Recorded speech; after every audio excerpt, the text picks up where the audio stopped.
Welcome to the Rim Break Rodeo. We hope this video helps. You start by preparing Dandy's World to accept Flutter. Install the Flutter SDK and add it to your path so commands work from any terminal. Then install Android Studio and Xcode if on Mac OS because you need device toolchains. Once done, run Flutter Doctor to surface missing components. Make sure to fix each error it reports. This step saves hours later, because resolving toolchain problems early prevents build failures when you scaffold your new Flutter module or app. You now create a Flutter module for Dandy's World with Flutter Create T module. This isolates UI and keeps native code intact.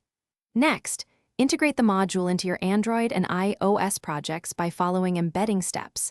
Include Gradle settings and add the Flutter module as a dependency. Update the pod file for iOS, and ensure build settings match.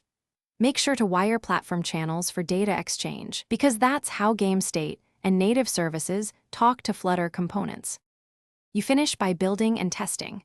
Run Flutter Build App or Build iOS and deploy to real devices to validate behavior and performance.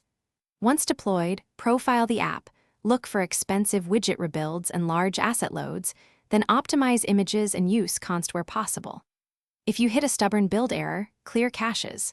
Flutter clean, delete derived data or build folders, then rebuild. This often resolves inconsistent states between native and Flutter tooling and gets Dandy's World running smoothly. Thanks for watching. Consider subscribing if we helped you.